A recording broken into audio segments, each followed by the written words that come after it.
अऊज़ु बिल्लाहि मिनश्शैतानिर्रजीम बिस्मिल्लाहिर्रहमानिर्रहीम। अस्सलाम वालेकुम दोस्तों, क्या हाल है आप सबका। उम्मीद करता हूँ कि आप सब खैरियत से होंगे। दोस्तों, ये वीडियो इब्लीस की तारीख का दूसरा हिस्सा है। तो अल्लाह ताला ने फरमाया कि हमारा एक बंदा होगा जिसको हम मुख्तलिफ किस्म की नेमतों से माला माल करेंगे, लेकिन हमारा एक हुक्म न मानने के बाहिस मरदूद बारगाह हो जाएगा। इज़राज़ील ने अर्ज की, या इलाही, मैं उस मरदूद को देखना चाहता हूँ। अल्लाह ताला ने फरमाया, तू उसे जल्द देखेगा। इज़राज़ील इसी सोच में हजारों साल तक मुब्तला था कि उसे मालूम हुआ कि हजरत आदम अलैहिस्सलाम का पुतला तैयार किया जा रहा है। अल्लाह ताला ने जमीन पर अपना खलीफा बनाने का फैसला फरमाया। अल्लाह ताला ने इस फैसले के बारे में फरिश्तों को आगाह किया और फरमाया, मैं जमीन में अपना खलीफा बनाने वाला हूँ। तो फरिश्तों ने कहा कि क्या आप जमीन पर किसी ऐसे को मुकर्रर करने वाले हैं जो इसके निज़ाम को बिगाड़ देगा और खून रेजिया करेगा, जिस तरह पहले जिन्नात किया करते थे। आपकी हम्दो सना के साथ तस्बीह और आपके लिए तकदीस तो हम कर ही रहे हैं। अल्लाह ताला ने फरमाया, मैं जो जानता हूँ वो तुम नहीं जानते। अल्लाह ताला ने सबसे पहले मट्टी से हजरत आदम अलैहिस्सलाम को बनाया और उनको बहुत सी चीज़ों के नाम सिखाए और फरिश्तों के शोहबात को रफा करने के लिए जो उन्होंने तख्लीक आदम के हवाले से किए थे, फरमाया, अगर तुम्हारा ख्याल सही है कि किसी खलीफा के बनने से इंतज़ाम बिगड़ जाएगा तो ज़रा इन चीज़ों के नाम बताओ। अल्लाह ताला ने फरिश्तों से कुछ चीज़ों के नाम पूछे। फरिश्ते चूँकि वही करते और जानते हैं जिसकी उन्हें तालीम दी जाती है, तो उन्होंने कहा, अल्लाह पाक, आपकी ज़ात पाक है, हम तो बस इतना ही इल्म रखते हैं जितना इल्म आपने हमको दे दिया है। अल्लाह ताला ने हजरत आदम अलैहिस्सलाम से फरमाया कि तुम इन चीज़ों के नाम बताओ। हजरत आदम अलैहिस्सलाम ने नाम बताए। फिर अल्लाह ताला ने फरिश्तों से फरमाया कि मैंने तुमसे नहीं कहा था कि मैं आसमान और ज़मीन की वो सारी हकीकतें जानता हूँ जो तुमसे मख्फी हैं। अल्लाह ताला ने फरिश्तों को हुक्म दिया कि हजरत आदम अलैहिस्सलाम को सजदा करें। फरिश्तों ने फौरन हुक्म की तहमील की और सजदे में झुक गए।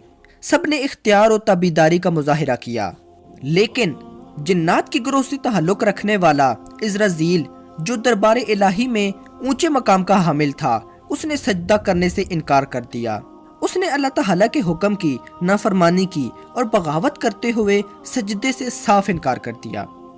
अल्लाह ताला ने फरमाया, तुझे किस चीज़ ने सजदा करने से रोका जबकि मैंने तुझको हुक्म दिया था।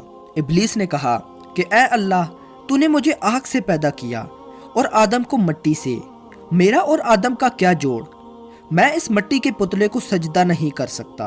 बदबख्त ने यह ना सोचा कि मुझे तो सिर्फ अल्लाह ताला का फर्मा बरदार बनना है और उसके हर हुक्म के आगे अपना सर तस्लीम खम करना है, जिस तरह वो पहले अपने रब की इत्तेहाद करता था। इस मामले में भी उसे अल्लाह ताला का हुक्म मानना चाहिए था, मगर उसका गुरूर और तकब्बर आड़े आ गया और उसने खुद को नाफरमानों की फहरिस्त में शामिल करवा लिया।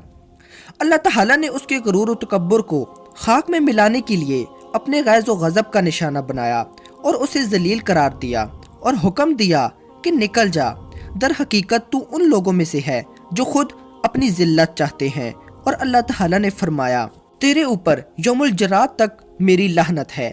अल्लाह ताला ने इब्लीस को अपने दरबार से निकाल दिया और वो हमेशा हमेशा के लिए लानत का मुस्तहिक ठहरा।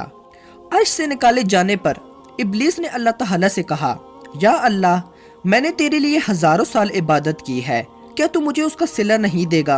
अल्लाह ताला ने कहा, मांग, क्या मांगता है। इब्लीस ने कहा कि या अल्लाह, मुझे क़यामत तक जिंदगी दे दे। अल्लाह ताला ने कहा, जा, तुझे मोहलत है। इस पर इब्लीस ने कहा, या अल्लाह, मैं तेरे बंदों को गुमराह करता रहूंगा, उनके आगे से आऊंगा, पीछे से आऊंगा, दाएं से आऊंगा, बाएं से आऊंगा और तेरे बंदों को गुमराह करता रहूंगा। अल्लाह ताला ने कहा, मेरे जो नेक बंदे होंगे वो तेरी इत्तेहाद नहीं करेंगे और जो तेरी इत्तेहाद करेंगे मैं उनकी जिस्मों से जहन्नम को भर दूंगा, और मेरे बंदे जितनी बार मुझसे तौबा करेंगे मैं उतनी ही बार उनकी तौबा कबूल फरमाकर उनके तमाम गुनाह माफ कर दूंगा। अर्श से निकाले जाने के बाद इब्लीस शैतान बन गया और जमीन पर आकर उसने मुख्तलिफ जिन्नात को अपने साथ मिलाना शुरू कर दिया। तो कुछ जिन्नात ने शैतान की बैत कबूल कर ली और कुछ ने इसका इनकार कर दिया।